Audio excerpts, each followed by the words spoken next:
Good afternoon, everyone. Welcome to Software as a Service Disruption through Technology Innovation. This webinar is presented by the Phoenix ICT Committee in partnership with FIS Global Solution, VST ECS, and Microsoft. Before we start, may we request everyone to join us in prayer, to be followed by the Philippine National Anthem.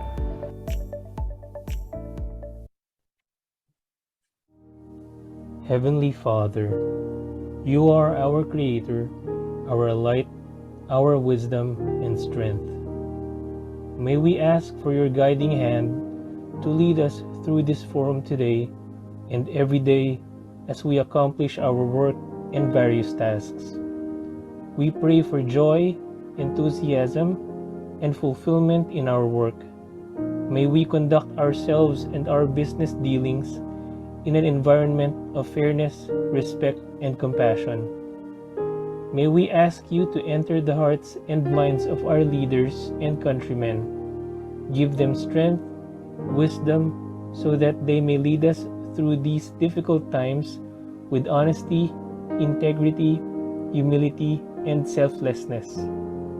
Finally, we pray that you extend your healing hand over us, our families, and our nation, and help us overcome this health crisis that has claimed so many lives, including the lives of many of our friends, family members, and colleagues. Please heal those who are sick and guide the hands and minds of our doctors and nurses as they care for them. All these we humbly pray. Amen.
May I call on our host for today is the Executive Vice President of Accent Microtechnology Inc.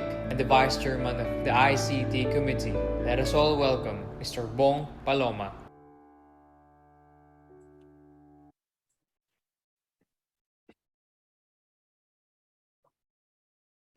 Good afternoon, everyone. I am Bong Paloma, your host and moderator for today's webinar. This webinar is broadcasted live via Phoenix official Facebook page and our YouTube channel. Thank you for joining us this wonderful Tuesday afternoon, and we are thrilled to have you today. Our partners, FIS Global Solutions, Oracle VST ECS, and Microsoft have made this event possible. Now, to formally start today's webinar, may I call on Phoenix President and Partner Deal Advisory of KPMG, RG Manabat and Company. Let's all welcome Mr. Michael Guarin.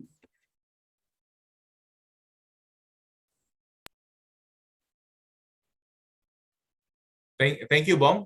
Hopefully the audio is working well. I'd like to greet everyone a pleasant afternoon, all of our guests, Phoenix members, officers, and attendees. Welcome to our webinar. And as mentioned earlier, we're all looking forward to hearing about our main topic, disruption through technology innovation. First of all, I would like to thank the ICT Committee for putting this webinar together. Our Liaison Director, Zondi Garcia, our Chairman, Ray Lugtu, and Vice Chairman, Attorney Mark Goriseta, and of course, Bong Paloma. Thank you, Bong. This is a very timely and relevant webinar indeed.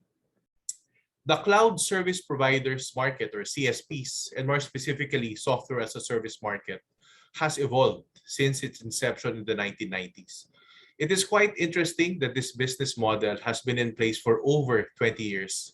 Whereas it began as a niche offering primarily used by startups that recognize the benefits of computing in the cloud, it has since gained strong adoption among enterprises around the globe, more especially here in the Philippines and the rest of Asia.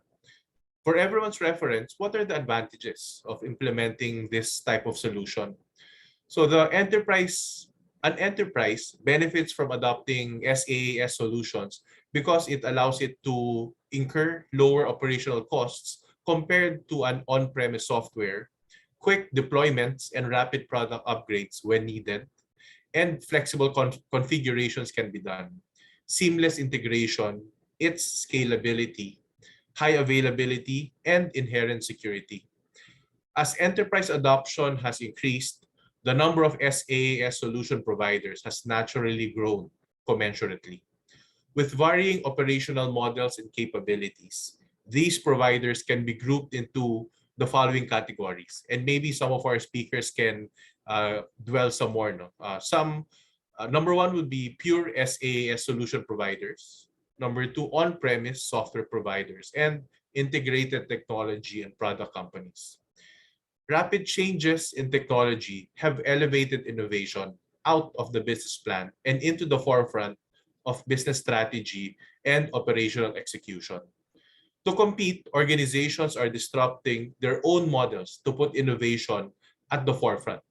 In order to strategically and successfully reap the benefits of innovation as a revenue creator and business disruptor, we can no longer treat innovation as a separate strategic investment line item. Rather, it must be integrated and budgeted within the company's overall strategy and transformation. Hopefully, through our session today, all of us will gain new and fresh ideas and insights on how to move our respective companies up the innovation scale. Again, thank you to our sponsors, FIS Global Solution. Thank you, Janice, VST ECS, and Microsoft. And then in advance, I would like to again thank our distinguished guests this afternoon from Microsoft, Harry and Intan, from FIS. Thank you, Kate, from Path Infotech, Ashish and S. Krishnan, and from Finma Corp, Nanet. Each one of you will be introduced in appropriate detail in the program today. So again, on behalf of Phoenix, we would like to thank you for gracing this webinar, and we look forward to learning from all of you today. Good afternoon and mabuhay ang Phoenix. Okay, thank you, President Mike. Today we're fortunate to bring you powerhouse speakers for this webinar. Each speaker will be discussing topics under their domain specialties. Each of them will have 10 to 20 minutes to deliver their talk. This will be followed by Q&A or open forum. Let me just remind all of our participants in the meeting room to use the Q&A button on your screen for your questions. We will only read and entertain questions at the end of the talk of all our speakers. We will try to go through all your questions as time permits. Moving on, let me introduce to you our first two speakers. Our first speaker is Ms. Kate Porter. Kate is the Solutions Director of FIS APAC and MEA for Treasury Solutions. She is based in New Zealand. She is responsible for the overall business product and technical strategy of the Treasury suite of product solutions across Asia Pacific, Middle East, and Africa. Kate joined FIS Treasury Solutions team in 1998 and was previously an implementation manager for Asia Pacific region. She has over 30 years of experience in treasury, information technology, financial management from both corporate and banking perspectives. Our second speaker is Nanette Villalobos, the Vice President for Treasury of FINMA Corporation.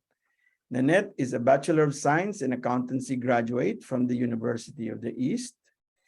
She has also attended basic management program at the Asian Institute of Management, passed the Treasury Certification Program at Ateneo de Manila University, completed and passed the Leadership Development Program conducted by John Clements, and recently passed the Certification for Compliance Officer conducted by SEC Accredited Training Provider Center for Global Best Practices.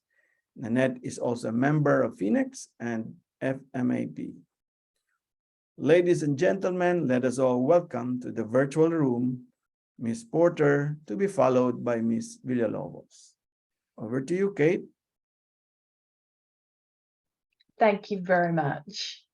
Let me just share my screen and we will kick off.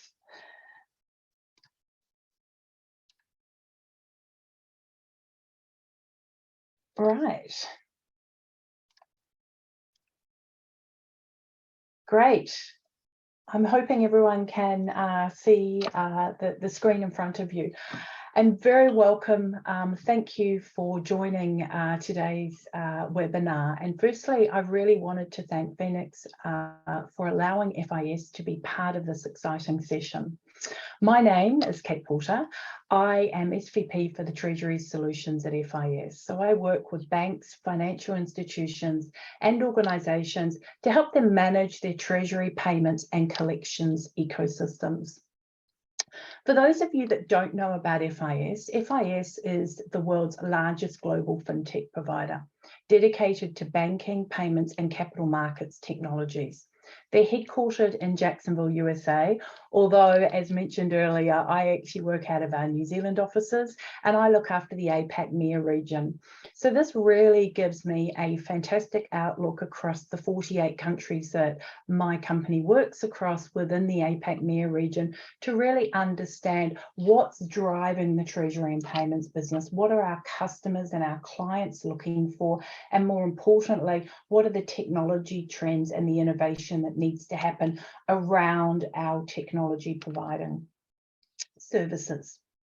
So during the next 15 minutes, I want to take you through our story through the lens of the world's largest fintech company and our approach to technology innovation, with particular focus on how organizations benefit from leveraging SaaS as part of their finance ecosystems. I'm also super pleased to be finishing our presentation with some insights from the treasurer at FINMA, a customer that has actually leveraged our treasury management SaaS offering, and Nanette will be presenting the value that SaaS has brought to the FINMA organization. So to set the scene, I think it's really important to understand the role that technology plays in innovation. FIS is seen as a destination for innovation in everything that we do. FIS is a financial technology inside you making a payment from a retail perspective. It's embedded into businesses, software and platforms, unlocking experiences across a variety of industries. Now, with that, obviously, we're able to provide a lot of insights into the ever-changing transformation of fintech, changing the way we live, work and play, and also how we pay, bank and invest. So that's really the tagline here, is we help people pay, bank and invest. And really, what do we need to do to make sure that the fintech world and our solutions and our offerings are changing and transforming at such a rapid pace as the world is? So what's driving this fintech transformation? So firstly, on the left-hand side, you'll see here about the adoption of new technologies. It's accelerating and going to get faster. Crypto, AI, Web 3.0, and embedded finance are all being employed today across multiple facets of our solutions and our offering to the market. Secondly, we're seeing a data revolution.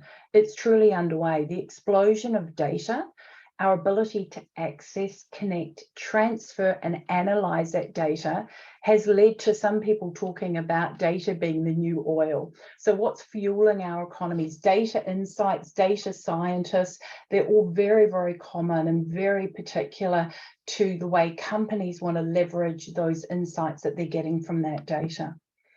Thirdly, we're seeing consumer expectations change and accelerate across all the industries. On demand, they want a delightful user interactive and GUI and personalization. They're all changing everything from retail and tech to healthcare and banking, and they're needing to support their customers in different ways, behaving like consumers. Demand and expectations accelerating across every industry. And then last but not least, and this is a really interesting one, and we talk about disruption, and Michael was talking about it earlier, is we're seeing a huge amount of new competitors and new business models disrupting industries. And from that disruption comes the need for technology, innovation, and transformation. Airbnb is the world's largest accommodation provider, yet they don't own any property. Uber, the world's largest taxi company, yet they don't own any vehicles. And Alibaba is the biggest retailer in the world, yet they don't own any warehouses. It's not only about innovation and technology, it's about the way we're applying that existing technology to enable new businesses and new business models.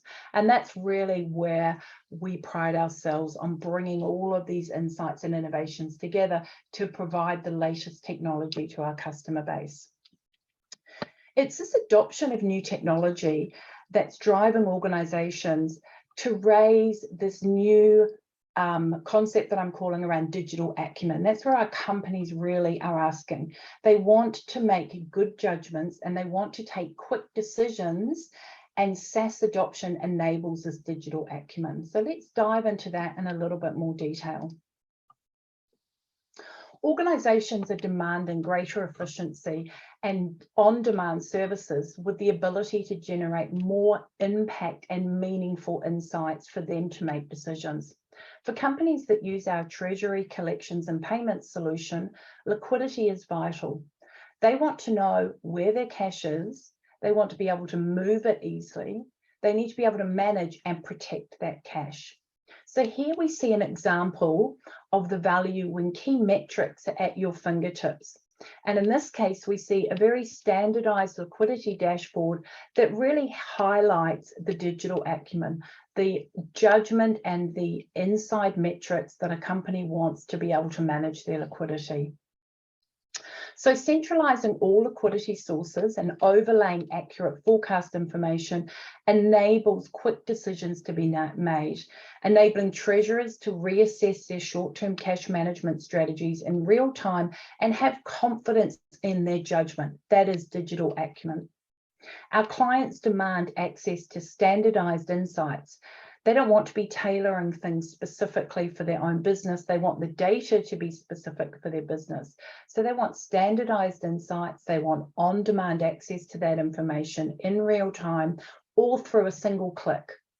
One click, I know what my position is. One click, I know what my balances are. One click, I know where I need to go to get my funding for any surplus or deficit that I've got in my organization. And it's SaaS that's the enabler to make this happen. We're seeing the need for digital acumen driving alongside our new working environments. The pandemic has meant, obviously, we are all in completely different environments we're not used to. And having to work from home, having to have a hybrid combination of working from home and not having access to real-time information has really accelerated that. That's where that SaaS adoption, and I'm going to talk later about that acceleration of SaaS adoption. Again, wanting real-time insights and information at their fingertips allows these organizations by adapting SaaS. So why is that? Why is SaaS adoption so important in the marketplace?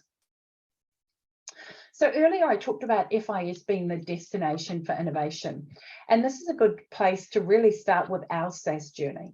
When we were talking to our customers, they loved the value that our solutions brought to their business, but they wanted us to help solve the digital challenges. And so a number of years ago, we went back to the drawing board to really work out what these three areas were. And those areas and those challenges those companies had focused around three key things: access, scale, and protection. So firstly, when we talk about access, most of our clients did rely on their IT departments to keep the lights on, to keep them running, to know what their positions were, what they needed to do, and where they needed to move it. So the solutions were installed on premise, and they relied so much on their IT department, whereas it wasn't their specialization. And a lot of people still could not connect remotely, if at all. The second challenge our customers had when they came to us was really around growing and scaling. As they were acquiring new company, as they're bringing new companies on, as they increase their banking relationships across more banks, more bank accounts, more countries, and as they interface more data, they needed this to be as seamless as possible and not to be increasing the cost or effort that was required by the business because they were relying on an IT organization in order to help them move this in. And finally, the last challenge we heard from our customers is that they needed to make sure their data was secure, and that when they were exchanging data, that was secure. The cash is at the heart of their businesses, and that needed to be protected. So back to the journey I talked about. We took these challenges, and about 10 years ago, our SaaS offering began. Since then, we have over 1,000+ customers using SaaS to help collect, pay, and manage their cash.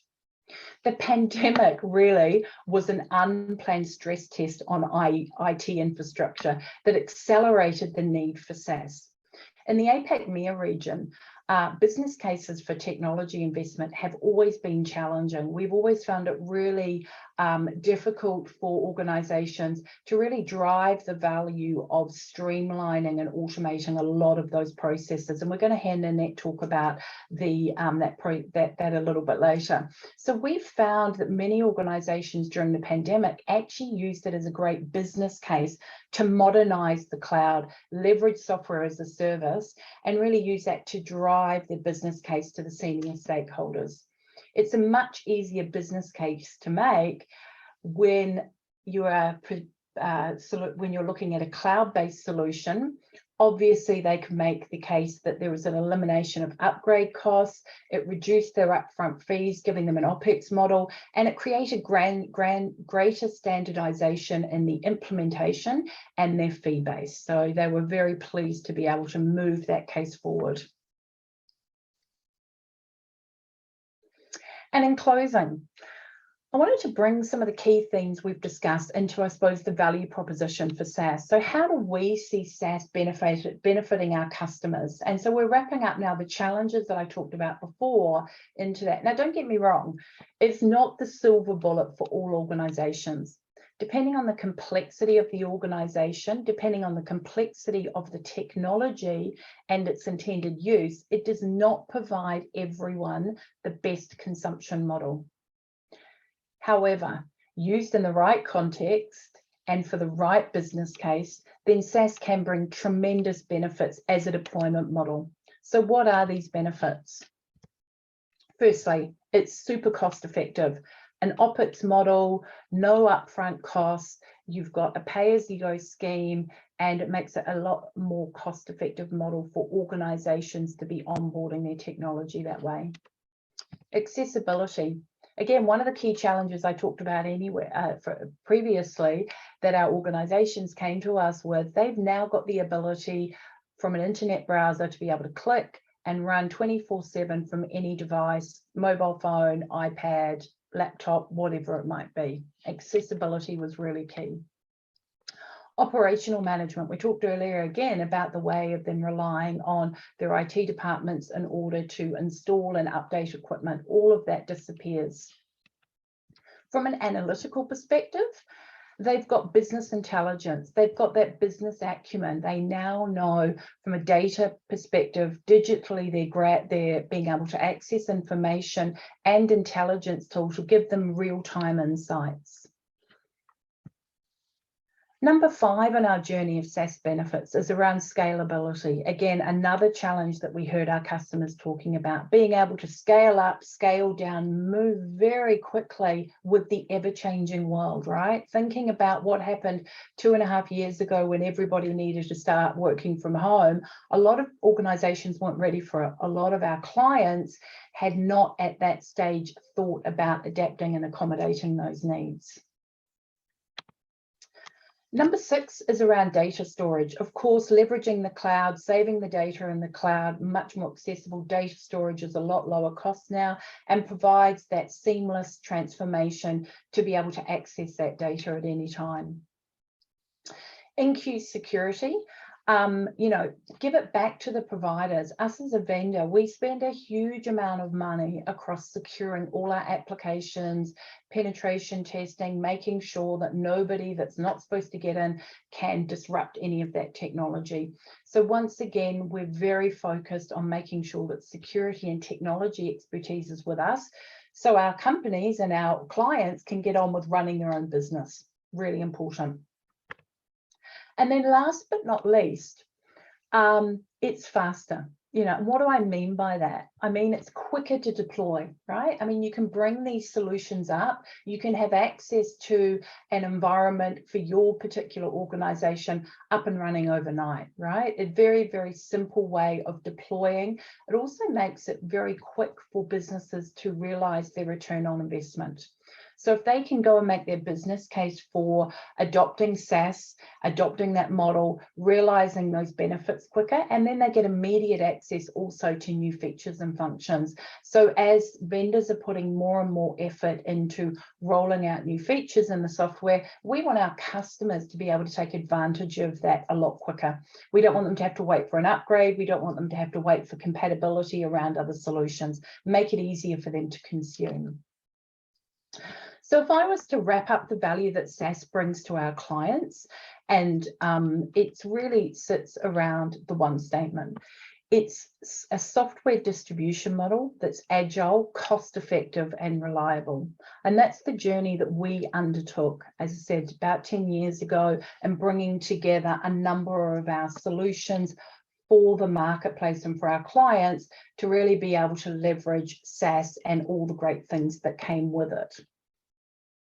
So this now nicely leads me on to transition from a vendor's perspective, which I've just talked about, to a user of SaaS technology. So it now gives me great pleasure to hand over to Ms. Nanette Vallabos. She is going to now share some insights into how FINMA have automated their treasury through the adaptation of our SaaS treasury solution. So over to you, Nanette. Thank you so much, Kate. A pleasant afternoon, everyone.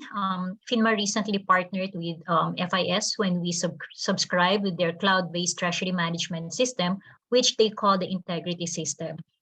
I'm not here to sell the system of FIS, but basically I'm here to share with you our experience in using the system.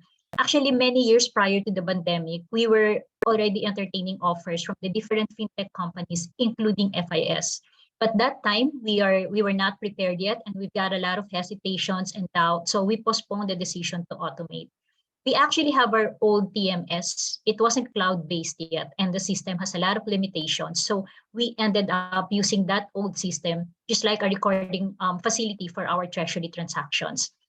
Then COVID happened. We saw how most of the companies quickly switched to electronic transactions, online banking facilities, and they have been automating their processes. So in the next slide, I'll be discussing how FINMA Treasury was operating prior to and after getting the FIS TMS. So before, we're really highly reliant on Excel. Well, actually, until now, we're still heavily using Excel, especially when we run our numbers for several calculations. But before, we also use Excel to operate our daily cash flows. Can you imagine FINMA Group Treasury managing cash flows of more than 20 companies? Our education network alone has 11 individual cash flows, and we record all daily transactions manually in the Excel file. Also, while we were enrolled in online banking facilities, we still have to manually copy-paste the balances from what we're seeing in the screen of the banks to our cash flows in Excel file. So there is always that risk that we might be encoding the wrong bank balance, which could result to us incurring overdraft charges. Also, the transactions emanating from Treasury, like the borrowings, placements, trade transactions, foreign exchange, and so on and so forth, they were all manually recorded in the ERP system of our finance group. So we're not really interlinked at all, both at the side of the banks and the ERP. Maturing investments or borrowings have to be manually generated from our OTMS and save them in an Excel file so we can simultaneously use it and put our dispositions on. Also, we need to manually record all our transactions one by one in our cash flows, and most of the reports are manually generated. So that's basically summarizes how we were operating Treasury prior to partnering with FIS.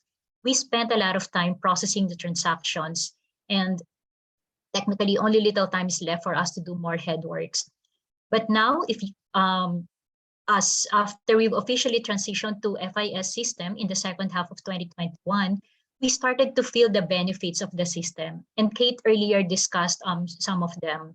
Cash flows are now operated within the system. And one thing that we really liked about it is that today we don't have to log in and log out several times from the different online banking systems just to get the bank balances and see the movement of the accounts. It's because the bank balances are automatically generated from the bank server through the SFTP connection and is exported to the daily cash flows in the TMS. So now we have the visibility of the cash position of all the FINMA companies across all bank accounts. Also, accounting entry for each transaction is automatically created and are subsequently lifted to the ERP system. To date, we're still not really totally integrated with our ERP, especially because our finance team is also transitioning to another ERP system. But at least there is no need to record the accounting entries manually anymore. Our maturing transactions for the day are already visible in the system, and we transact them real time. So when you put a disposition in one transaction, it reflects real time in the cash flows, and it automatically updates the reports all the way to the accounting entries. So we eliminated the manual one-by-one encoding of transactions, and the standard reports are now automatically generated also from the FIS TMS. So in summary, aside from cash visibility and automated processes, we felt that with the automated system, we will be able to empower and equip our people with the right tools to continue to evaluate and assess the business resiliency of the FINMA SBUs, which we feel is really more relevant rather than us just processing and executing transactions. In the next slide, now you may ask why FIS?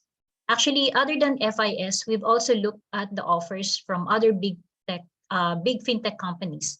And to be honest, everyone offered almost the same functionalities and capabilities of the system. I guess the main difference really is more on the look and the interface, and of course, the pricing. So why then did we choose FIS? Number one in the list is their good track records. We have secured the list of their existing clients here and abroad, and we saw big conglomerates and companies using the same treasury system infrastructure. We've also known of Philippine banks and companies using the same system, and we actually got the chance to talk to them and hear their comments about the system. So it kind of influenced our decision to choose FIS. They have the best pricing also, I should say, among all the offers that we received. They also have technical support here in the Philippines, making it easier for us to communicate when we encounter problems in the system. Also, based on the assessment of our IT department, FIS carries one of the highest accreditation of the security standard. And I'm just so amazed that FIS was able to install the TMS infrastructure remotely. So we did everything online. Now, if you could click again, since what we've initially got is the standard package, currently we have an ongoing enhancements, particularly on the cash flow projections and reports customization. In the next slide,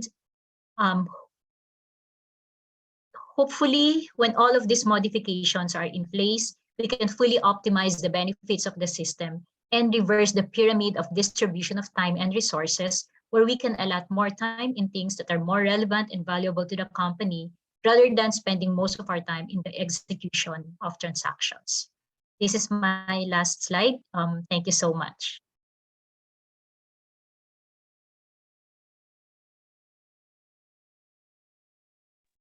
Okay, thank you. Thank you very much, Kate and Nanette, for your presentation.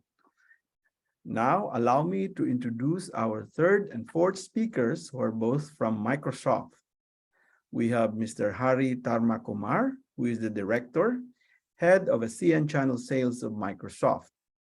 Hari transforms the device partner ecosystem and champions Microsoft as a valued business partner by aligning the vision for Microsoft technology and services with future partner opportunities. Hari was the head of Channel AI Alliances at Toshiba, Australia, where he was tasked to regroup and grow the business unit after Toshiba purchased the IBM barcode printing business. He has a bachelor's in Business and Information Communication Systems, Business and IT from Western Sydney University. He earned his Master of Business at the University of Sydney and went to Harvard Business School Executive Education and NC. We also have another speaker from Microsoft, Mr. Intan Novizer Putre, Miss Intan Novizer Putre, Commercial Channel Executive, APAC from Microsoft. Before joining Microsoft, Intan worked for Oracle as an adoption lead, where she managed multiple proof of concepts, worked side by side with several ISVs, cloud engineers, to ensure that projects were executed successfully on time. She also worked for TDCX as an ops functional lead. Ms. Intan is a Bachelor of Computer Science and Information Technology software engineering graduate from the University of Putra, Malaysia. Let us all welcome to the virtual floor once again, Mr. Tarma Kumar, and he will be followed by Ms. Putri. Over to you. Thank you very much. Kumar. Thank you. Thank you very much. And thank you very much for the introduction. I guess it's a bit scary when you hear the credentials read out. So welcome everybody. My name is Hari Tarmakumar. I am the sales lead here at Microsoft for ASEAN markets. Very excited to be here to talk about a topic which I'm extremely passionate about, and very much in line with what we've been talking about from all the other speakers about software as a service, the traditional trajectory to where we're moving into an OpEx model as opposed to a CapEx model.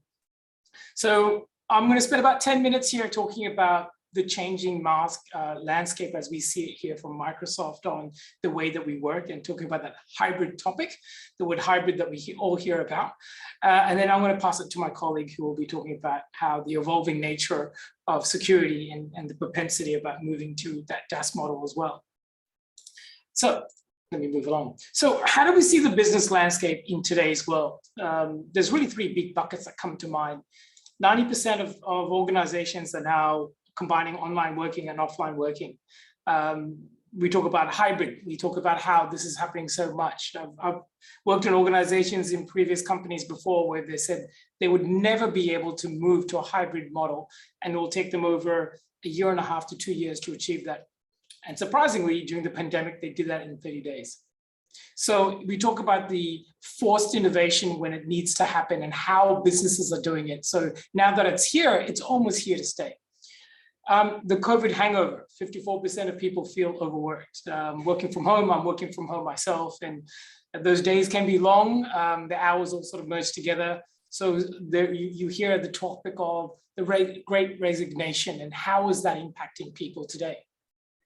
And we also hear about mobile devices and how in this day and age, we are hearing people having that hybrid work with their personal devices coming to work. I've worked again in organizations and worked and consulted for organizations that have not been able to be as hybrid as possible. They're still very paper-based when it comes to approvals, especially when they're traveling and working.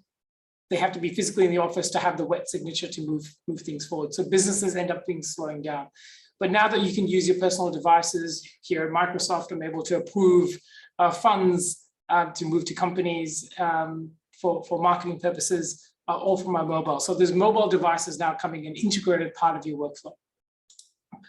So when we look at the growing concerns that are happening in businesses today, we talk about the poor employee experience. We talk about the fact that right now, in the way that we're working, with infrastructure that hasn't changed, people feel that there's a greater demand on the system and the feeling that they can't get the efficiency that they're thinking that they need.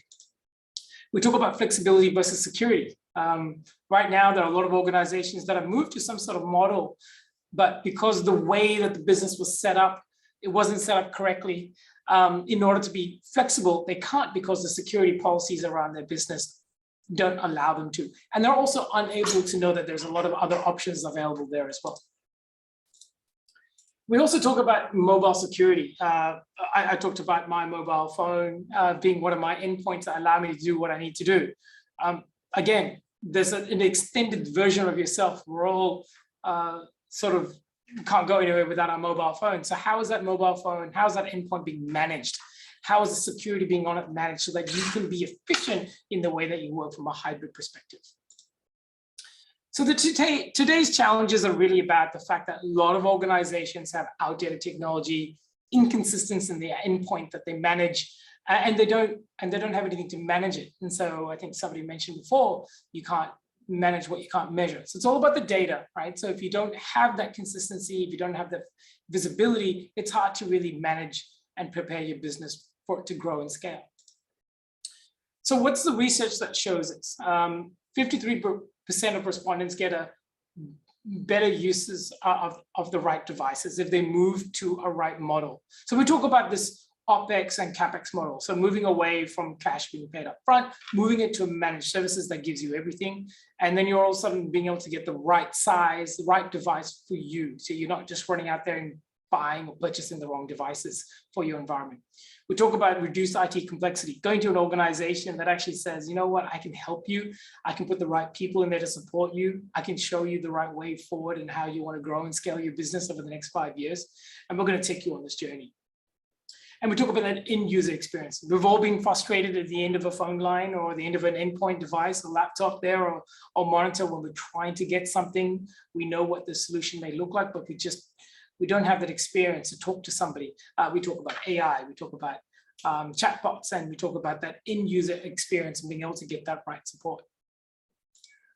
So I've mentioned before about the right device for the right employees and how devices as a service can really liberate you from having the management of your devices when you don't know what good looks like.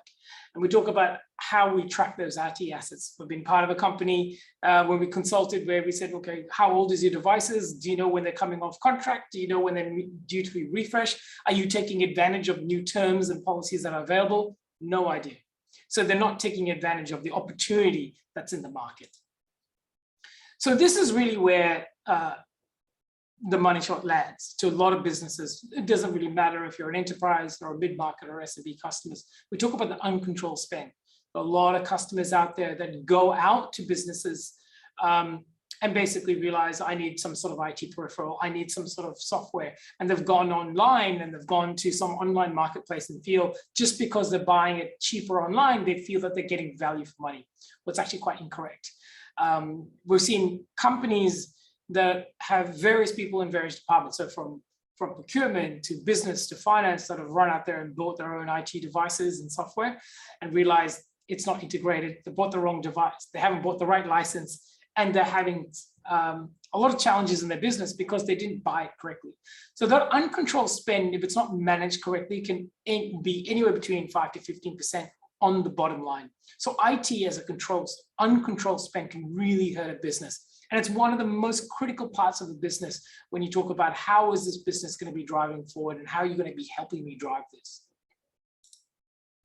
So what is the key outcomes of a managed service? If you're moving to a software as a service, a device as a service, a managed modern workflow as a service, no matter what you call it, it's at the end of the day, a managed service, X as a service.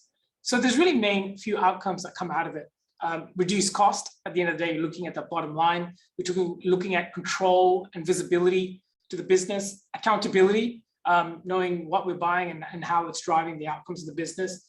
Continue improvement, making sure that, business executives and business owners, they're not technology experts and they're not employed to do that. They're employed to run the business. You need someone who can continuously assess your business and tell you, if this is the direction of your business, this is the next change in your technology that you do need in order for you to move forward.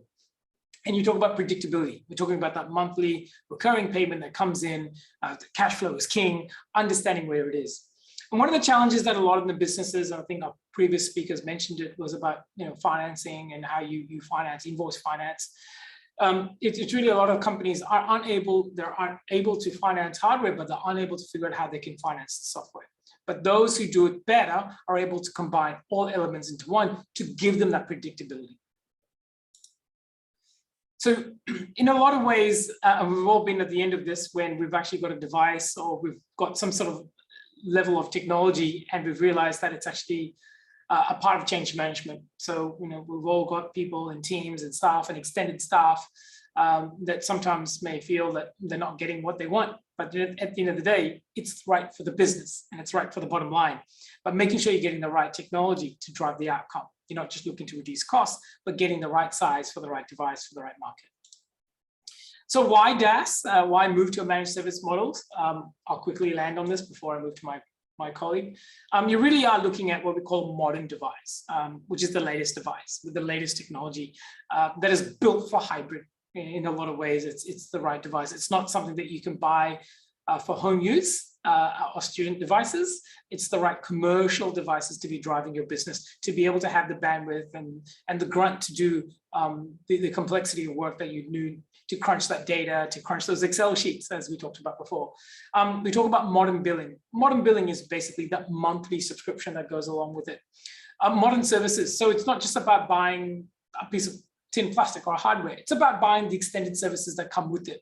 So we talk about disaster recovery, you talk about professional services, you talk about that asset tagging, you talk about everything that come with it to take away the pain point that you think as a business owner that you may have to do yourself. And we talk about that life cycle management, being free of the headache of tracking when these devices are up for renewal, when they come up or when are they coming out of warranty.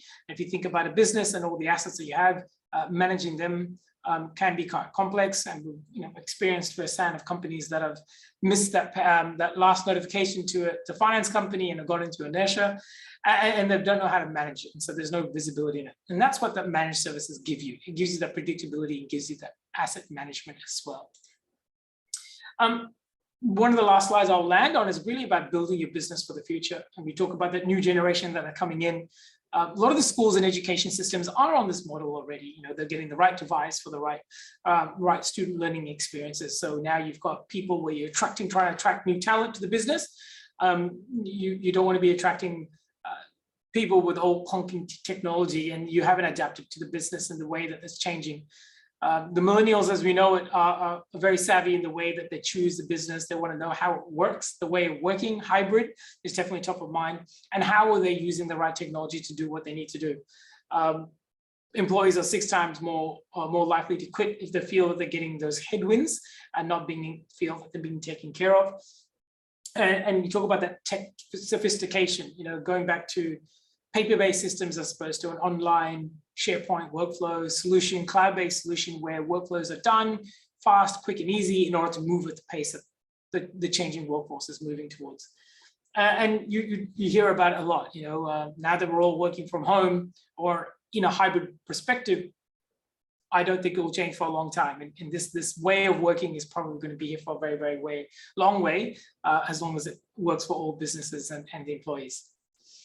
So are you supporting the new generation? Are you ready for the new way of working? So we talk about all the different types of apps and technology and security that can come with your devices and how you manage that, because security is always very much top of mind to a business owner. But what I'm going to do is I'm going to hand it to an expert in that field, which is my colleague Intan, and she'll come on and she'll present the next few slides on how do we drive the business forward. Let me introduce you. Thanks, Harry. Thanks for presenting from me as well. Hello, everyone. I'm Intan. I'm one of the endpoint lead for APAC. So basically, my role within Microsoft is to help our partners and customers to understand the importance of having endpoint management solutions within the company. And this is one of the technologies that I would like to talk about today. And I'll be talking about 2 technologies today. The first is Microsoft Intune, and second one is actually Windows Autopilot. Next slide, Heidi. All right. So talking about devices, right? So we as an employee, in average, we have 5 to 6 devices within us, including smartphone, which usually we have more than one, and then we have a tablet, we have laptop from the company, and then we have a laptop also from it's our own laptops. And then typically, how do we make sure that if we want to use our own devices for company purpose, or we want to access company's data, it is compliant and it is secure? Harry, could you go to the next slides? All right. And talking about goals, this is two different angles from the goals. As we as an employee, of course, we would want to be able to collaborate within the employees, and then we would want to have easy access towards company's data, and we would want to work from anywhere as well. And as from the IT sides, our IT department would want to protect the data from whichever the device that is being used, and then the IT would want to also manage the access, like who has access to which platform, who has access to which folders. And then we as a company would want to stay innovative and then on top of the games. All right, and this is 3 functions or 3 roles of Microsoft Intune, which is act as a mobile device management, PC desktop management, and also mobile application management.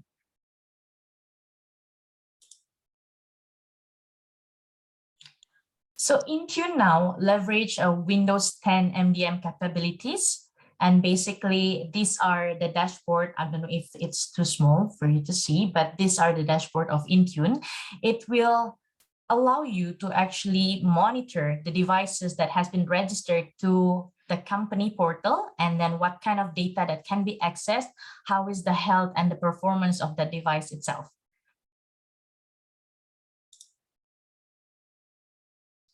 All right, so MDM or mobile device management has a conditional access, which it can restrict the access and manage the device and make sure it is compliant. So you as business owners or as an IT, you can enroll the employee devices to the company's portal and then make sure that the profiles and the certification that has been assigned to that device is correct. And then when the employee resigns, how do you ensure that the employee does not bring out the data within the company? So you can do a partial wipe or remove the necessary corporate data within the device. And as an MAM role, you as an IT or a company can assign specific application that can be downloaded by the user, and also configure when to update, the frequency of the update, and then act as an inventory also. So when you have, let's say, 10,000 devices in your company, this platform will enable you to actually monitor those devices and then partially wipe and then make sure that the performance is all right. And then in terms of security, yes, it is also securing not only the devices, if the device is stolen, that can be reported, and also it is securing the applications, the LOB applications, Office application that has been assigned into that devices. All right, so this is just one of the scenario of how Microsoft Intune works. So for example, you receive an email attachment that has Excel or Microsoft Word in it, and then you try to copy that files into your own application or your own cloud storage. You cannot do that because your own cloud storage and your application is not managed by the company. So these functions only work for the application that is managed by company. And then one of the questions that I always got from the customers are, how do we make sure that my device that is being registered with the company, what kind of data that they actually can see? So Intune will make sure that they separate the company managed application from personal applications. The policies can be set, and then the IT within the company can only see the activity or monitor the apps within the company. All right, just to summarize, that is Microsoft Intune. So Intune will help your organizations to provide their employees access to corporate application, data, and resources from everywhere, almost at any device, while helping to keep corporate information secure at the same time. Yep, we're gonna move on to the second technology that I would love to talk about today is Windows Autopilot. So Windows Autopilot, before I go further for what is Windows Autopilot, so this, I would like to talk about the traditional way of Windows deployment versus the new way of modern way of Windows deployment. So back then, when we order certain devices from partners, our distributors, then they deliver to you devices with Windows Home, for example. And then there are some policies in company that, oh, I need my devices to be in a pro license. So your IT needs to do custom image, gather all the resources, and then overwrite the OS that is already in it. So it takes a lot of time to do that one devices. Approximately, based on the research, it takes 4 hours to actually do that custom imaging. And then now with Windows Autopilot, you as an end user, you can receive the device directly without even the distributor or the partner needs to unbox the device. It can be sent to you right away with your profile assigned on it, with your name on it already, and with the application that has been set by the company.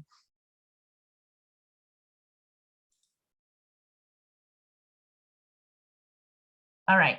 So what it means for customers or for you and your businesses. So device are ready with just a few simple steps, and then it reduces the involvement from your IT department. Employees also can use this device up and running within minutes as long as they have internet connections. And then customer or your information is protected as and easy to manage.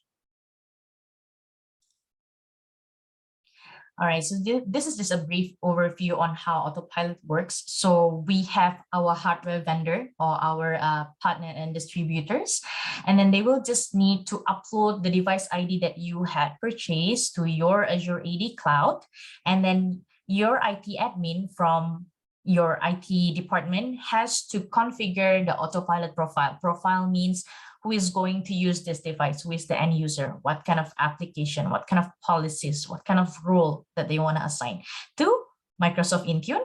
And then the device that has been uploaded and the profile will be synced through these two technologies. And then the device is ready to be shipped to the end user. So you as an end user will just receive the device and ready to use. All right, just to summarize my presentations. So basically, Windows Autopilot will save your time and save your cost. Why? Because as I said before, it approximately takes 4.2 hours for each devices to be done on the custom image. And then this is just a figure on the approximate figure average. So the cost of effort for imaging device in-house is $108. And with Autopilot, the cost of pre-provisioning device via partner is actually $17.50. And that is to sum up my presentations. Thank you. If you have any questions, you may put it on the chat. I'd be happy to address it.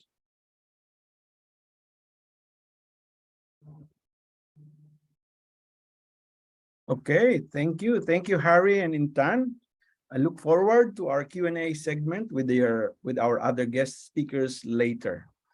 Now, let's have our last two speakers, both from Path Infotech Oracle. Ashish Guyal is the practice head of Oracle ERP and Fusion of Path Infotech. Ashish comes in with more than 18 years of experience working on multiple Oracle Enterprise Business Solution Suite and cloud application projects across numerous industries. Then the other speaker is Krishnan, is the Managing Delivery and Production Support and Project Management for Path Infotech's overseas customers.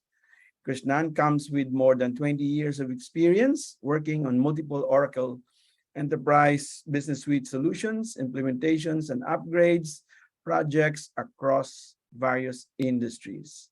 Let us all welcome again to the virtual floor, Mr. Guyal and Mr. Krishnan. Over to you, gentlemen. Thank you, Om, for the So thanks everyone for the time that's given to us.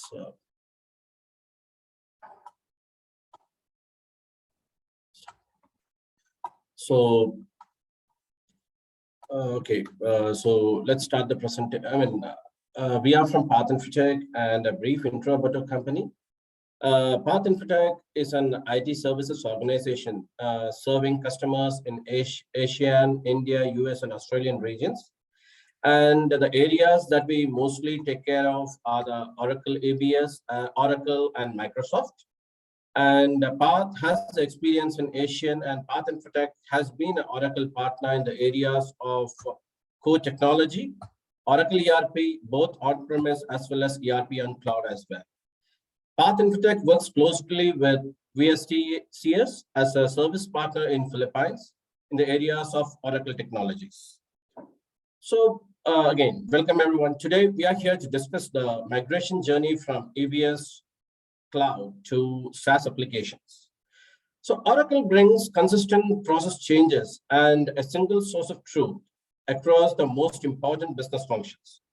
For example, the enterprise resource planning, supply chain management, and human capital management, and to the advertising and customer experience as well.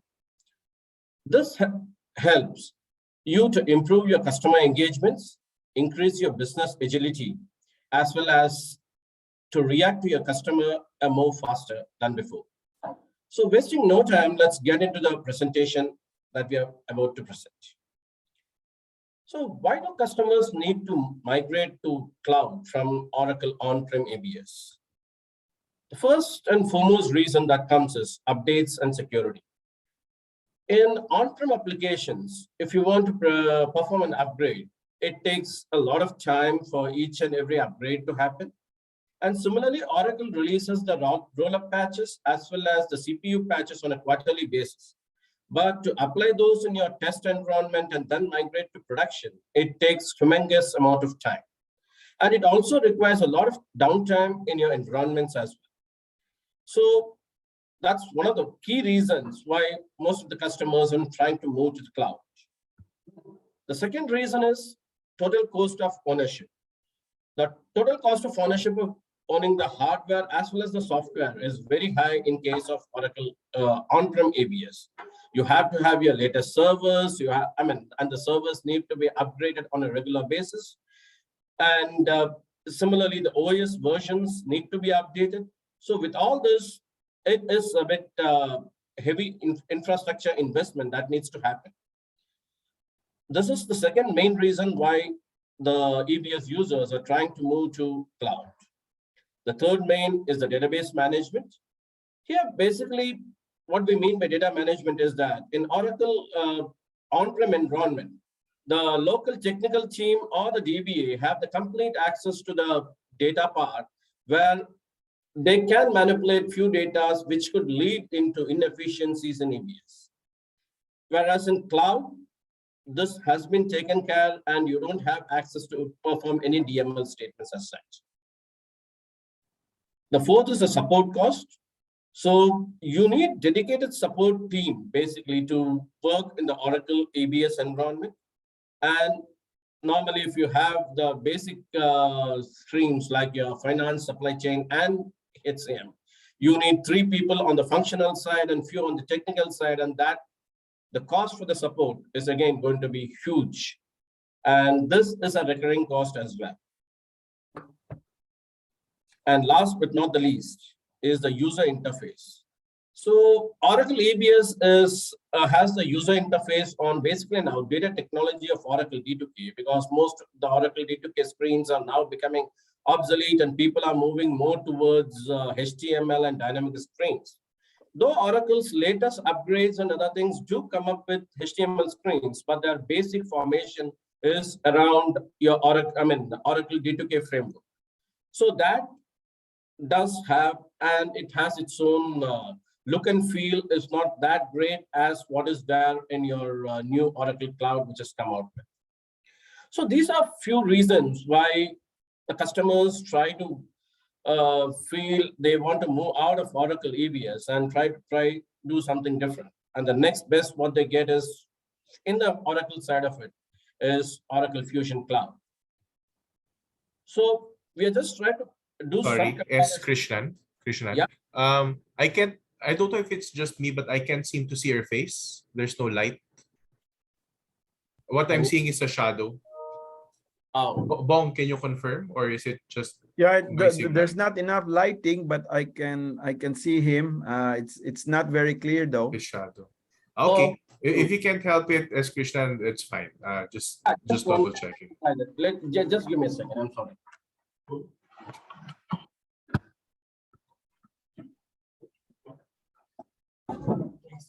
It's actually better now.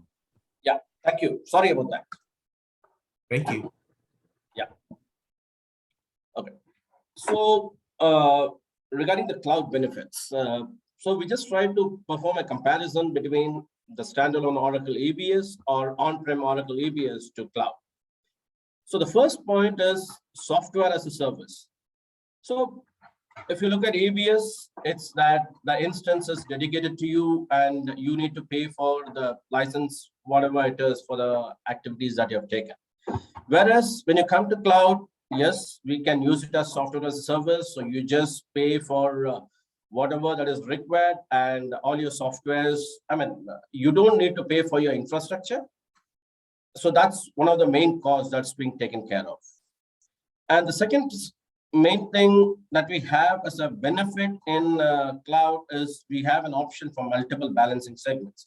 I don't know how many of you are using Oracle ERP. So there is a concept of balancing segment in ERP based on which your trial balance matches. Most of the customers in Oracle EBS say that they want multiple dimensions of their trial balances. But in ERP, it always gives you a single balancing segment based on which you just have in one way we can look at your trial balances. But in Oracle Cloud, we can have multiple balancing segments through which the customers can slice and dice their data and look at trial balances in multiple formats or multiple cubes that you can say that. The third main difference that I could say is the hardware and upgrade costs. In Oracle EBS, as I said, it's huge. Whereas in cloud, it's null because you don't own the infrastructure. You don't own the software. You just subscribe to whatever modules require and to the number of users. So you pay as you use. So you don't need to worry for the upgrades because every quarter Oracle releases its upgrade and it's mandatory for the customers to upgrade it. And that happens in 12 hours or 14 hours time. When you're asleep and tomorrow morning you wake up with a new upgraded software. Yes, it has its own benefits. It has its own demerits as well, which we'll discuss later. But yes, that's the speed in which the upgrade happens in Oracle EBS. Fusion, I'm sorry. The fourth is the productive user interface. Oracle has enhanced this interface tremendously in Oracle Fusion. So I would say that your lot of screens are interactive screens, whereas the user has to, I mean, there are dashboards given to the users through which they can navigate to the final level of task based on which they do the data entries. And it's very interactive. It's more, demo would be the better thing to respond to that, but yes, it's an interactive screens that you have in Oracle Fusion. Fourth is multidimensional and interactive reporting. One of the things I just discussed regarding multiple dimensional is the multiple balancing segments. But in other ways also, you have a lot of dashboards in Oracle Fusion, which gives you the real-time intelligent display in context of transactions. That's as soon as you do any transaction in your system, your dashboards right till the top management can visualize what effect that transaction has had on their balance sheet or trial balance. So it's that amount of integrity that you have in the system. The next is data integrity and accuracy. In terms of Oracle EBS, it's low, reason being the technical team or the database administrators do have access to perform DML statements. Whereas in Oracle Cloud, it's even if you want to make any updates to the data due to some wrong transaction, it would have to go through Oracle service request, and Oracle perform it using their API, standard APIs. So you cannot do any direct updates or inserts into any of your tables. This is one of the key in SaaS environments. Next is the main feature as well, that's the workflow. The Oracle EBS one is governed by using the PL SQL workspace engine, where you have to know the technical language of PL SQL before you could go ahead and do any changes to the workflows. Whereas in Oracle Cloud, there's a concept of BPM engine, where your key users or even non-technical persons can do those approval hierarchy changes, and they can make those workflow changes as it's as simple as a click. The last but not the least, I would say, is a master data cleanup. So normally when you do upgrades in Oracle EBS, people do seldom take master data cleanup as one of their key objectives, because they say that as long my system is working, it's fine. But whereas when I have to move from EBS to cloud, I need to do a re-implementation rather than a direct migration. So I will have to review all the data that is there in my system, and it gives me an opportunity to clean up my master data, which has grown over the years. And there could be duplicates, which could be removed, and there could be other errors in the data that could be changed as well. So this is also one of the benefits that we see in a cloud migration. With that, I hand over my details to my colleague, Mr. Ashish, who will take it up, and he will discuss more on the approach on how we do migration from Oracle EBS to Fusion. Thank you.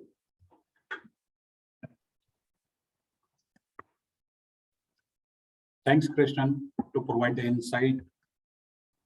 Thanks, Krishnan, to provide the insight why to migrate from Oracle EBS to the cloud environment, and what are the benefits we are getting out of it. Now I'm going to talk about the automated lead approach implementation approach, which brings the efficiency and accuracy and also reduces the timeline. So this slide talks about our implementation approach, starting from the data extraction of configuration extraction. This approach brings 4 major components like data extraction or data configuration extraction, which puts into the KB knowledge base. The third part is injection and the comparison. The first start with the configuration extraction. This tool extract all the configuration like your table option, receivable option, purchasing options, all the configuration extract, and also it's provided flexibility to extract the active and non-active data like payment terms, like lookups, like flex values. And once the data is extracted, it will give you output in the Excel format. You can review, validate those things. Okay, and on a single click, you can generate the BR100 document. Once your BR100 is finalized, now it's ready to inject into the CRP or cloud environment. Before the injection, you can finalize, if you want to change any configuration, you can change in the knowledge base. Now it is ready to inject. Once this is ready to inject, on a single click, it builds the CRP environment, and you can showcase the CRP cloud environment to the customer on a very quick basis, and conduct the CRP and discuss with the business user on the requirement and everything. And in case of any feedbacks or new requirement, discuss with the business user and incorporate those things. And what are the feedback we receive in the CRP stages? Bring those changes in the KB's knowledge base and build a CRP, build a UAT environment. In parallel to that, build the integration layer and whatever the customization you have, like reports, all the things, build all the reports into it. Once your environment, UAT environment is ready, let's do the user training, okay, and conduct the UAT sessions to the business users. And once UAT is completed, whatever the changes are required, you do in the KBs and re-inject and prepare an Oracle Fusion environment. And also there is a functionality, you can do a comparison between the CR, what you injected in the CRP, what you inject in the UAT, and what you have prepared in the go live. You can do a comparison between these 3 stages.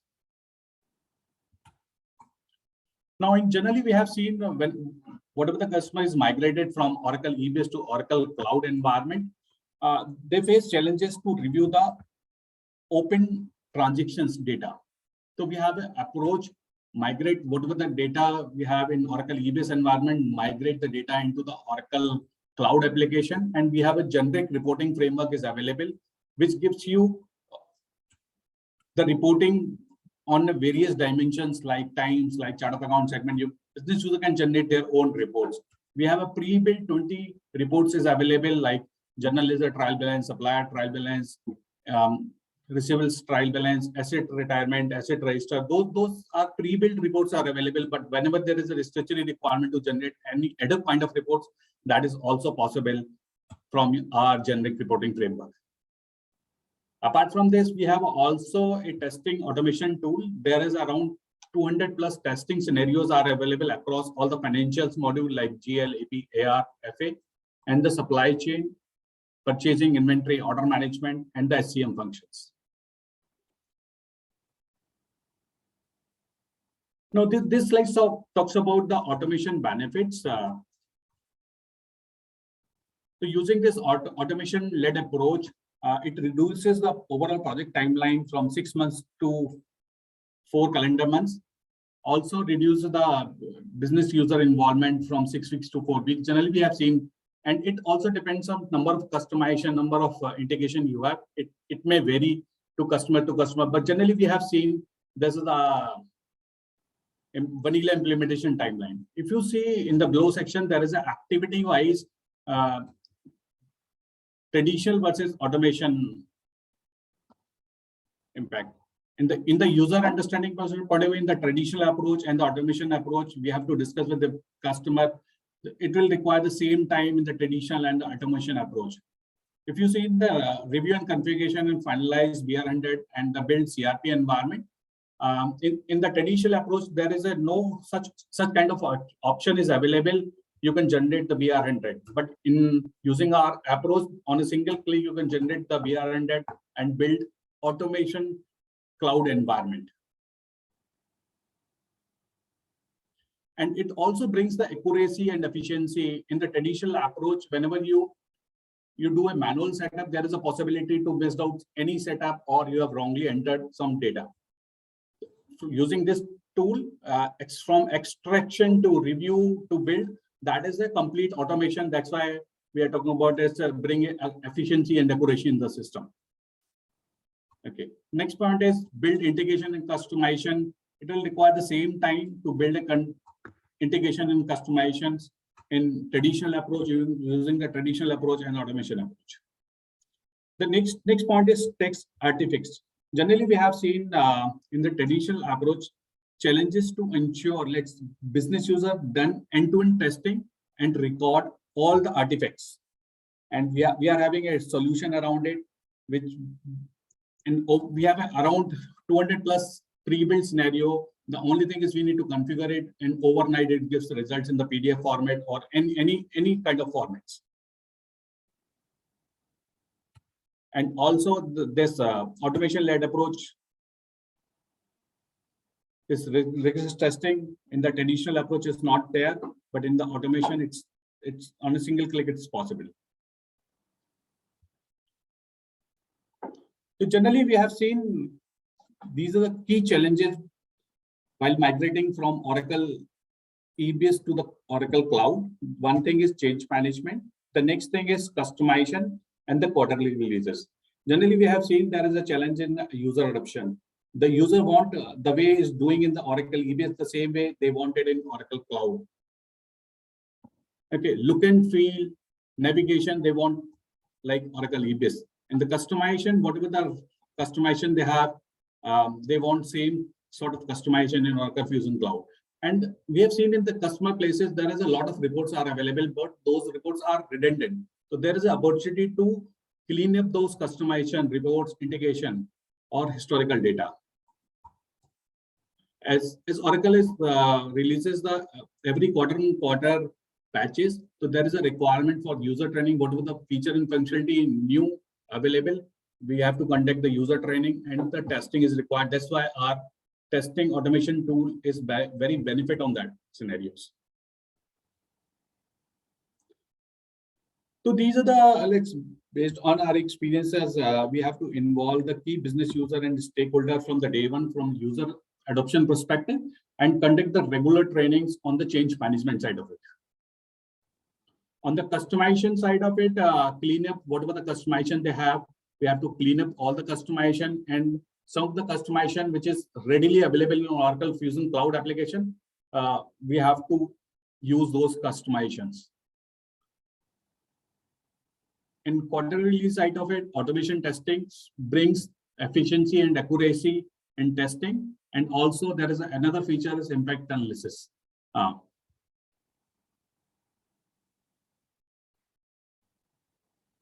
Yeah, this is. Thanks.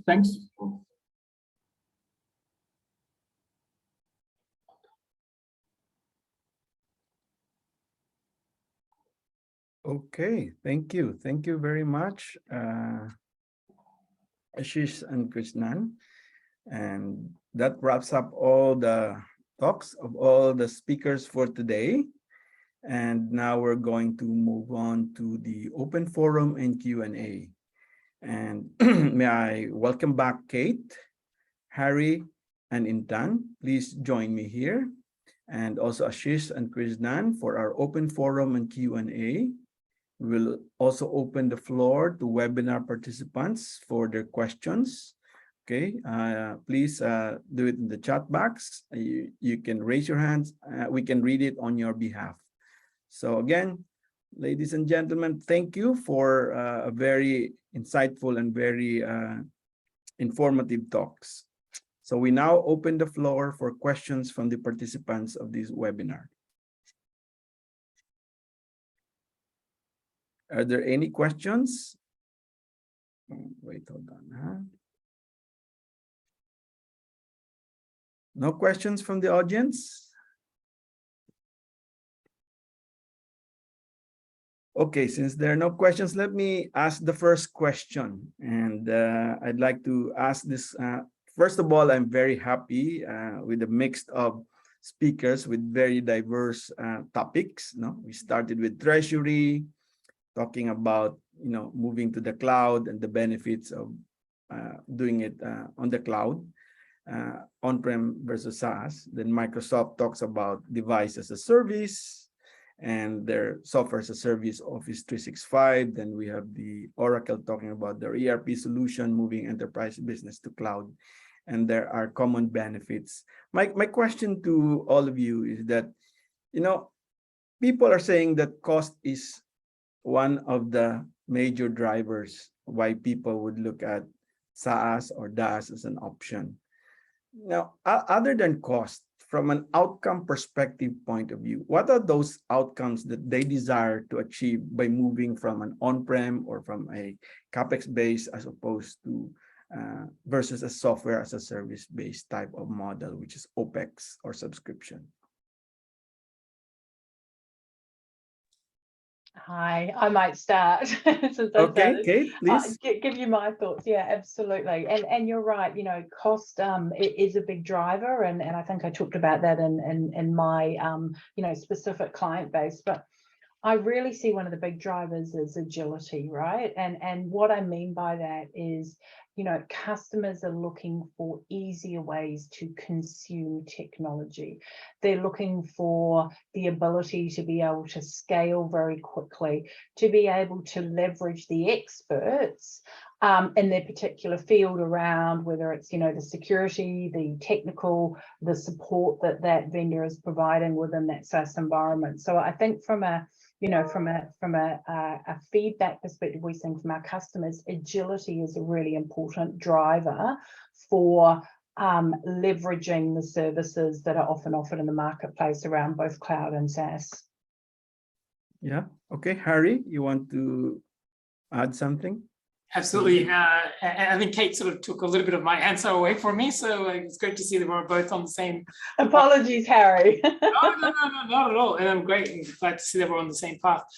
So for me, I think from what we see from a lot of the partners, I mean, whenever you're moving to a different sort of model or different platform, there's two buckets. Number one is the fear of cost, so cash flow is king. And so not understanding where you're moving to, that predictable monthly fee, something coming out of your bank account or something that has to be paid on a monthly basis, as opposed to waiting until all your money comes in until you then pay all your supplies out. There is a fear of trying to move to that model. But that's what it gives you. It gives you that freedom and that predictability in terms of what that monthly billing cycle will give you. But then also it's managing those outcomes. And I think that's where Kate sort of talked about that that agility. A lot of companies, and I say this often with a lot of partners which I meet, is you don't know what you don't know. And there is a lot of companies out there that say, look, we're Hamstrong, we have great visions, we want to grow the business, we want to acquire, we want to put more people into the business, but they just don't know how to do it. They don't have the right experts. And you often find people within the same boardroom table hashing out ideas, and someone saying, I went to this shop and I saw this being advertised to do X. And you're like, well, you're a stationery company, you're not a technology company. So you don't know how or what technology is there for you to take you to that next step.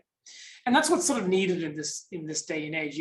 That's what managed service providers, that's what Saas offers, or devices as a service offers. These are experts in that field that come into companies that say, okay, what are your hopes and dreams? Where are you trying to grow? Where do you want to be in the next 5 years? How do we help you get there?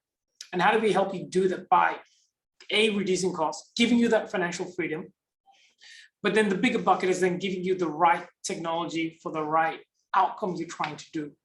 And there are a lot of business owners and people that sit around that boardroom table who think they know what's best, but the reality is, leave it to the experts to let them know and tell them how to take them on that journey.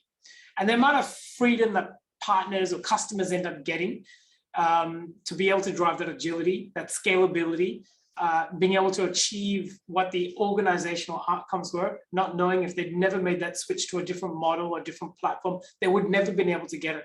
So it is not so much a leap of faith, but I tell any sort of customers, do your homework, look at what the recommendations are saying, speak to a lot of partners, ask for best breed, ask for what best of market is. Use those partners to educate you on that journey, and you'd be surprised on what is there. And so it is that momentum that needs to be done by taking that leap of faith, if you like, with checks and balances in place. Thank you, Harry. We have a question from our attendee. And Mr. Anonymous, this is a question for Oracle and Microsoft. Can you work with multi-cloud strategy, like throwing workloads to Azure or to Oracle Cloud and vice versa? Harry, would you like to? Sure, actually just looking for the mute button. So absolutely. So Microsoft have a multi-cloud strategy.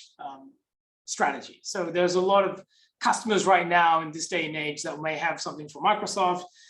They may have something for Google, they may have something for Oracle. And so in this day and age, we talk about right now hybrid converged infrastructure, HCI, if you like it. We're looking at physically looking at your infrastructure that allows you to move around and being able to, Microsoft have something called Arc, which is this single pane of glass that moves across all cloud strategies.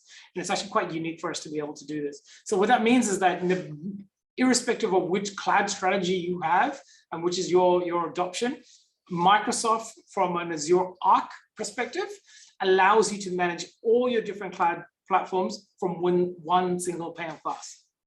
So yes, we can do that. Okay. Krishnan, would you like to answer? See, like Harry was saying, it's the same here in Oracle as well, that we can manage multiple things like Azure or Oracle technology on the cloud. So both can work together. That should not be any problem as well. Okay, very good. Well, there's another question here from our audience. Do you need added security layer on top of the securities that is, well, I guess that's inherent with SaaS already? So you talk about security being an integral part of your SaaS offering, but is there an option for customers to further, fortify that security posture by adding additional security, or you don't recommend it because you guarantee that the security that you have put in place would more than, suffice what the customer would be needing from a security point of view? The Oracle provides the MFA multi-factor authentications by using the VPN or OTP access, and there is a couple of things you can enable security feature in Oracle Fusion SaaS applications. Okay, so it And from a depends on the Microsoft user. perspective, Okay. I'll throw that to Intan. Intan can from our Yes, yes. So actually, most of the SaaS applications already has the built-in security, but depends on what are your focus. If let's say you focus on your protecting your informations, then we have Windows information protections. So adding a security layer is not a mistake, or it's not recommended as well. I would say if you depends on what you need. If you want an extra layer of security based on the specific area, for example, data, then yes, it is advisable. But most of the SaaS application already has a built-in security. For example, Microsoft Teams, and then the offices, everything already has a built-in security. Okay, any more questions from the audience? I have to commend all of you speakers because we are really on the dot in terms of time management. Let's give these ladies and gentlemen a round of applause. We are right on time. Nobody actually exceeded their time allocation, and thank you for that. And any more questions from the audience? No more questions? Okay, so Mike, Aljan, no more questions from the panelists? Sir, maybe. Bong, there's no one asking a question, so perhaps I might just ask. Oh, Zondi, yes, please, go ahead.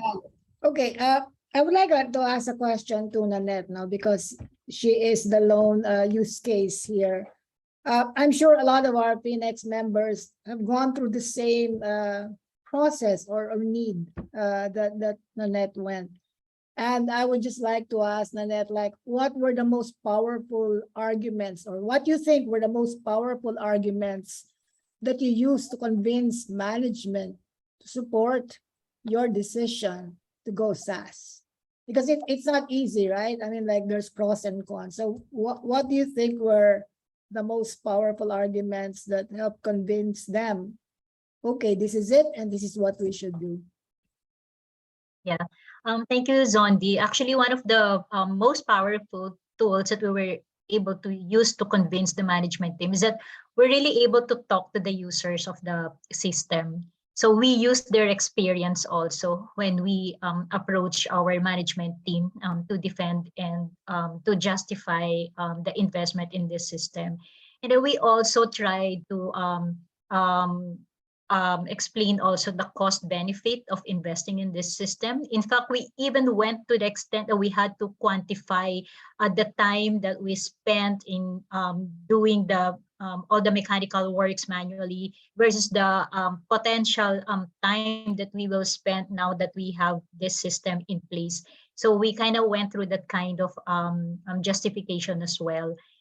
And also, Zondi, last year, we actually had 2 resignations from our group, and we didn't have to replace those people because the system is already working.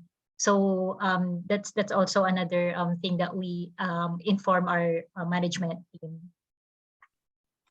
Okay, thanks a lot. And I think perhaps I'll turn it around and ask the providers, right? So most of the companies of Phoenix, they understand that there is a need for them to be a lot more digital, and there are a lot of choices.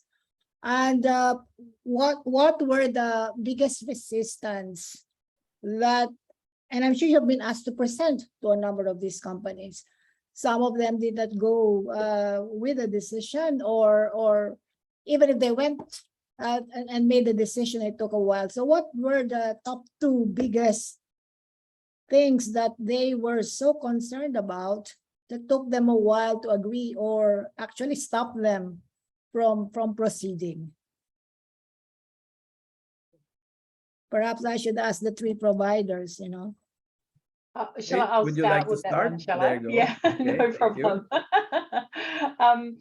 So look, I think, in the markets that I serve around, really, I suppose corporations that are trying to manage their cash and their payments and their collections, we see sort of different drivers depending on the technology that they're buying. With something like collections, where you want to get paid quicker, with the spotlight you've got on managing your working capital, making sure that you're really, I suppose, decreasing your day sales outstanding. The quicker you have your cash, you can do more with it. And so what we were actually finding is that with that set of technology, obviously it was sort of a business case in itself, right? Because reducing the day sales outstanding, you multiply that by obviously the cash you've got to pay from an invoice perspective and collecting that earlier. It really did create the spotlight on people being able to spend in that area. I think where we found it a little bit more tricky in some of the areas was probably around, as Nanette was talking earlier, around sort of the treasury management, that a lot of people are still managing their cash and their balance sheet and stewarding their balance sheet of the organization in a very manual way. And it takes a lot to sort of convince management that actually, well, you've been doing it manually, just keep doing it manually, right? So the pandemic really, I suppose, just brought a lot of people to that fruition of they need to be able to manage this and get data real time. So whilst cost is an issue, and that tends to be the main blocker, I think when people realize what they're doing without, they soon start and steamroll that business case to try and make sure that they're improving the environment, and also making sure that they've got an environment in which people want to stay as part of that company, right? I mean, nobody wants to be working without technology and not have the resources at their fingertips to make their jobs better. So it also made sure that the companies were providing a much better working environment to their company, to their staff. Good. Thank you, about- Kate. How about Harry? Yeah, so I think a lot of it's sort of, again, like what sort of Kate mentioned about, like I think a lot of companies really talk about the movement that happened in the digital transformation phase, which is what COVID brought about. A lot of companies, as I mentioned before in my talk, that there are some partners that really said that they could never move to a hybrid working model, and it'll take them 2 years to do it. Why? Because a lot of the business processes were still based on legacy processes that were done by somebody who was there 20 years ago or 10 years ago that set up this process, and some sort of checking mechanism that was put in place was still very manual. Technology was there, they never adopted it, because why fix it if it's not broken, if you've heard that saying before. So the need to change and adopt this transformation wasn't necessarily there until the pandemic came. And it forced, and I talk about this forced innovation where companies all of a sudden had to do it. And they did it with a little bit of what I call sticky tape and chewing gum. They sort of quickly banded together in the first 30 days of the pandemic on what should it look like, and they got through with it. But then the conversation I have with business owners is that, sure, okay, if it's not broken, why fix it? But then we talk about employee experiences. We talk about manual processes, the human cost of error. And so typical question to management is how many errors has been made in manual processes, from physically keying in entries into the journal or adjusting journal entries. And sometimes at one point I had a customer that said there is usually about a 30% error just from human nature of keying things into a physical system, and you've got them it's a zero or decimal point that goes unchecked or something that may happen. So these checks and balances had to be put in place in order to do so. And then we talk about employee experiences. We talk about, well, if your staff are unhappy, they're going to be leaving, and you have a high attrition rate. Is that correct? And they say, yes, we do, because it's very manual based. And so we, depending on where you are and the cost of labor. And so we have all these sort of conversations. And then also it comes back down to redistributed sourcing of funds. Now, what does that mean? It means that if it costs you X dollars now to have those people to do those processes, we took those processes and those funding with technology, put as a layer, and you move it to something else, which is invested for strategic projects to help you grow your business further. Is that something that would excite you, Mr. Customer? And at a C-level perspective, it isn't about the brand. It isn't about how good looking the technology looks, how shiny the product is. It's really about that outcome to say that if you're investing in the future of the business, if you're looking for ways to do it, you can't be doing it by just increasing pricing to customers and thinking you're going to get more funding. It's how do we get smarter on the strategic projects? And it's looking for smart ways to do it. And so looking at things like technology, whether it's Microsoft or any of the products or platforms you hear today, it's about using that investment and looking at the ROI.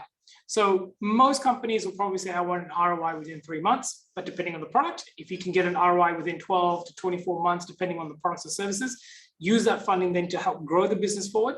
That becomes a different conversation where at a C-level engagement or management or bosses, they tend to start to listen into it because it's aligned to what they're trying to drive from a KPI perspective.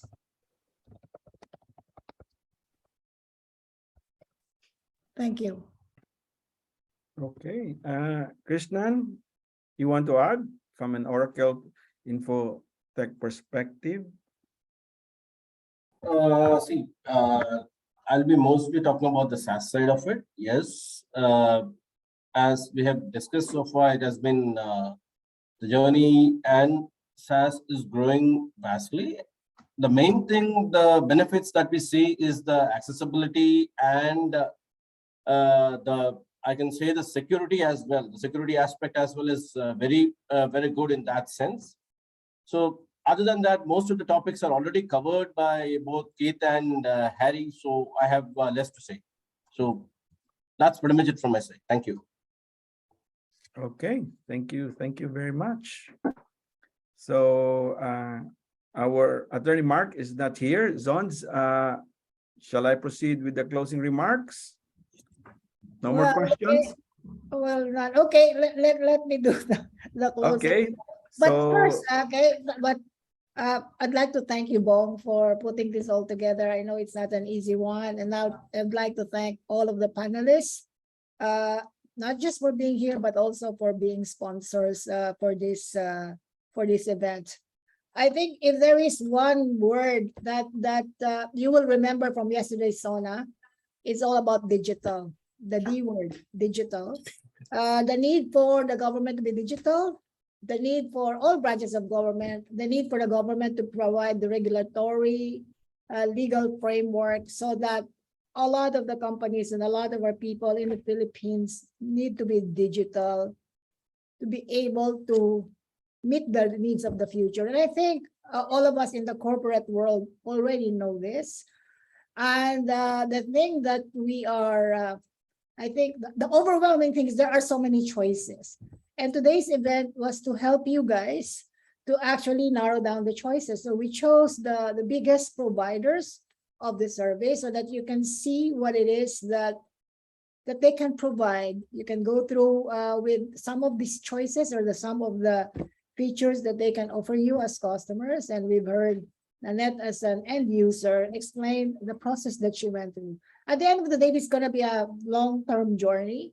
There will always be a need, but digital is the thing for us to do and to know and to really embrace for our future. So again, thank you again for today, and thanks everyone for listening and tuning in. And if you have comments or questions, I'm sure there is something of interest that you have, please feel free to reach out specifically to each of these providers or ask Phoenix, and they will lead you to the person who can answer your question. So thanks a lot and good afternoon to everyone.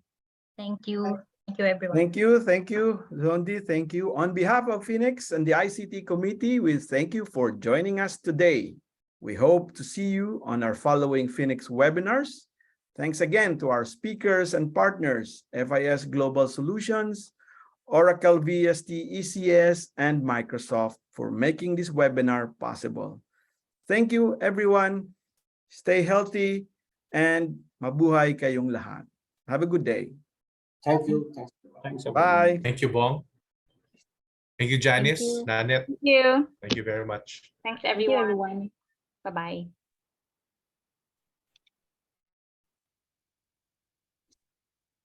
Bye-bye.